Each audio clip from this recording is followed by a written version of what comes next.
Bienvenue à Tout le monde en parle. Merci. Le mois dernier, vous avez lancé votre deuxième album, The Boy Who Knew Too Much. Oui. Quand j'étais adolescent, je pensais que je savais tout. Maintenant, de plus en plus, je réalise que je sais rien. On va écouter quelques extraits de votre nouvel album.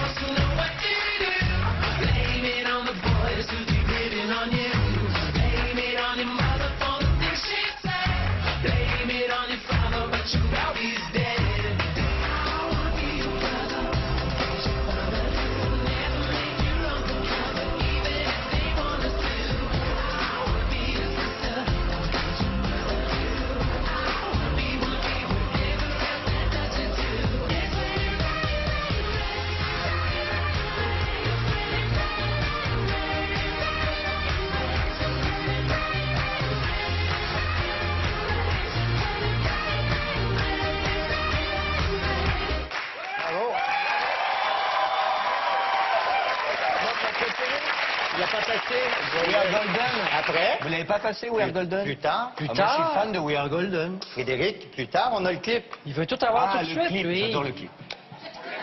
Bon, Manon, fais jouer le clip tout de suite pour Frédéric. Oh là là là là, faut tout demander.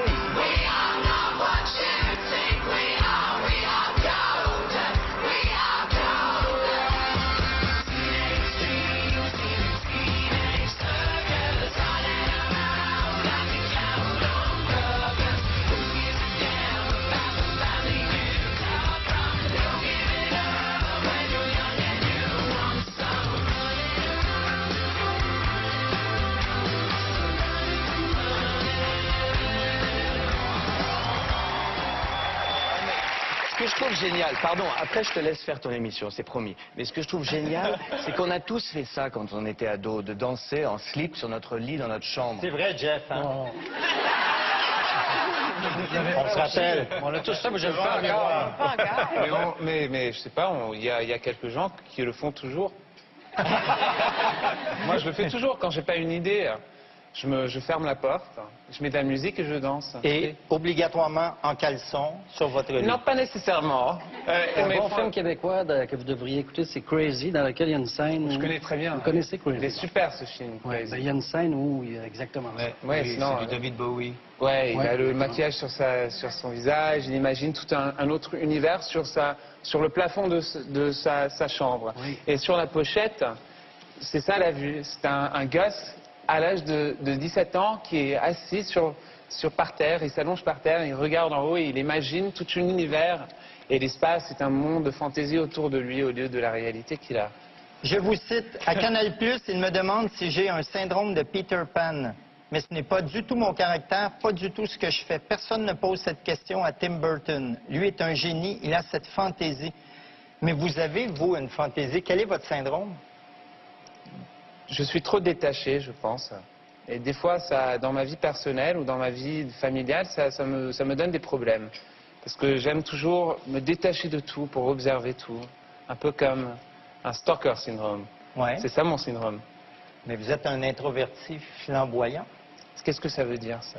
Introverti, c'est être dans son coin, regarder les autres, mais flamboyant, c'est de danser en caleçon devant les gens. Oui, ouais, mais ce qui est drôle, c'est que pour moi, dans la vie, c'était toujours dans la vie quotidienne, je me cachais. Mais dans la vie de ma musique, dans la vie de mes chansons, dans la vie sur scène, j'avais pas peur. Pour moi, ça me fait beaucoup plus peur d'être dans une salle et dans une fête. Je me mets dans le coin, je bois trop, je me demande pourquoi personne me parle, parce que je suis complètement bourré, et ensuite je quitte. Et je me demande pourquoi c'était nul, et j'ai pas réussi. Mais sur scène, c'est différent, je comprends la dynamique. Vous avez des choses en commun, je comprends. Beaucoup de choses en commun.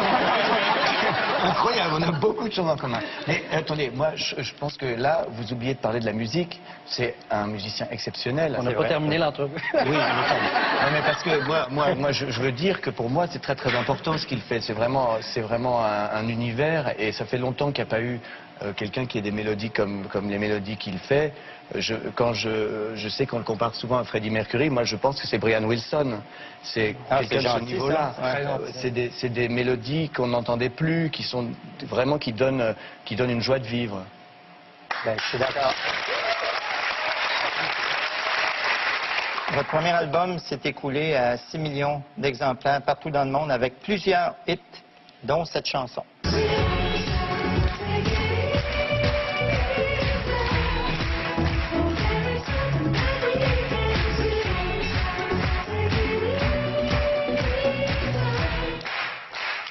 Faire un deuxième album après un album comme ça, est-ce que c'est facile ou est-ce que c'est angoissant? C'est totalement angoissant.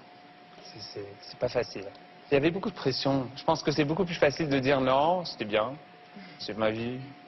Mais non, je tremblais, je suis complètement perdu. J'ai dû changer complètement la manière que je travaille. J'ai pas pu écrire dans mon salon, dans ma chambre. Avant, j'écrivais tout dans mon appartement. J'habite toujours dans le même appartement, c'est un petit studio. Mais j'ai dû écrire quelque part d'autre. Je sais pas. Votre célèbre chanson Grace Kelly raconte ce que vous avez dû traverser avant de pouvoir signer votre premier contrat avec une maison de disques. À l'époque, personne n'aimait votre style et on vous demandait de copier des chanteurs populaires.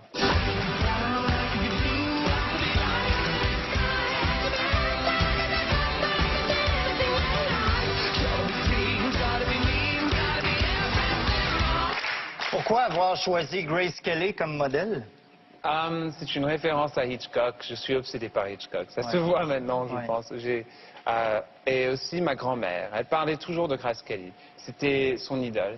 Pour elle, toujours, c'est la vedette parfaite. Elle était née en Angleterre, dans une famille normale. Elle est devenue une vedette, on dit ça, énorme, autour du monde. Ensuite, elle est devenue une princesse.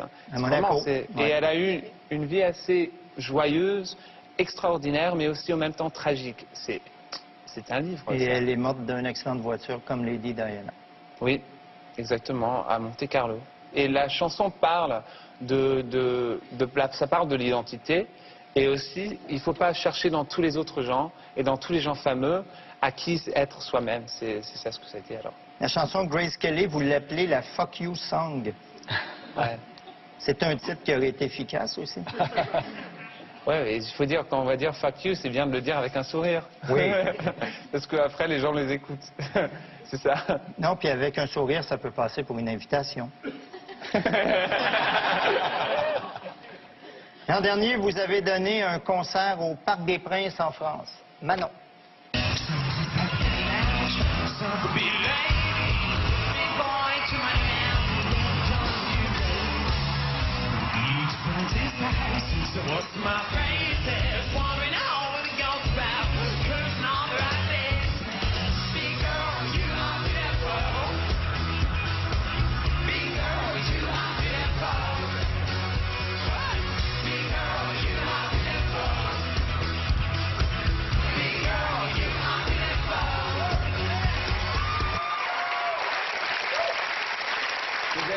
Il y avait un moment, parce que c'était une énorme tête de clown. Elle était 100 mètres en longueur. Et il y avait des énormes jambes aussi qui sont descendues, qui dansaient comme ça. Et ensuite, il y avait un moment dans cette chanson où on avait fait sortir des modèles gonflables, des tranches de pizza, et aussi un énorme Diet Coke, mais c'était énorme. C'était comme, le Diet Coke était comme tout autour de nous, comme ça, et la pizza était un quart de ce studio. Et tout le monde faisait danser ces grands trucs de pizza, c'était drôle, ça m'a fait sourire. Après ce spectacle-là, vous avez acheté le décor et vous le conservez dans un hangar. Et là, mercredi, vous serez en spectacle à la Place des Arts de Montréal. Allez-vous acheter la Place des Arts? Je peux pas, même si je voulais, je peux pas. Parce que j'ai trop dépensé sur mes spectacles. Mais il y a quand même un lien à faire avec Claudia et votre spectacle que vous allez présenter. Parce que, en fait, on était en train de discuter de votre mari. Aujourd'hui, il est en espace. Oui. C'est incroyable. Premièrement, ça, je trouve ça super. Je suis énorme fan de votre mari. Et c'est drôle parce que mon concert s'appelle 1955. L'idée, c'est que ça commence avec l'idée d'un civil qui s'envoie en espace parce qu'il en a marre de la vie sur la Terre. Et il veut trouver quelque chose d'autre. Mais même avant qu'il peut rentrer, le rocket, la fusée est perdue. Comme ça. Mais il ne faut pas raconter ça. Non, mais non, je vais expliquer. Oh, non. Et en fait, on réalise que le civil, c'est moi, et que I'm floating in space, and that's where the whole concert takes place. Pardon, je commence en anglais maintenant. Vous êtes né le 18 août 1983 à Beyrouth, au Liban. Votre père est américain, votre mère est libanaise. Vous n'aviez qu'1 an quand votre famille a été évacuée du Liban pour s'installer en France, où vous avez vécu pendant 8 ans. Est-ce que vous retournez au Liban parfois? Oui, je suis allé, après le concert au Bar des Princes, je suis parti à faire un concert à la Place des Martyrs. Mais avant ça, je suis allé plusieurs fois. J'adore le Liban. Est-ce que vous saviez qu'il y a une grande communauté libanaise au Québec? Oui, je sais. Et il y a beaucoup de restaurants aussi, c'est bien. Depuis que vous êtes connu, les médias vous questionnent sur votre orientation sexuelle. Vous dites refuser de vous coller une étiquette. C'est lourd à porter, une étiquette, où vous n'êtes tout simplement pas fixé? Je pense que, ouais, je suis tout simplement pas nécessairement fixé. Et aussi, je pense qu'il y a une manière de discuter la sexualité sans les étiquettes. Je sais que je parle d'une position de privilège. C'est facile de quelqu'un comme moi, comme artiste, de dire quelque chose comme ça. Oui. Mais je sais que quelqu'un qui est 13 ans à l'école en train d'être tapé sur le visage, c'était moi à un moment, à 13 ans, en train d'être tapé sur le visage, c'est plus difficile de comprendre, mais pour l'instant, c'est ce que je crois. Je vous cite. Si vous êtes un mec de 16 ans et que vous n'êtes pas sûr de votre sexualité, donnez-vous le plus de liberté possible. Exactement. Et en même temps, vous avez écrit la chanson Lollipop afin de dire à votre jeune sœur de prendre son temps avant d'avoir des relations sexuelles.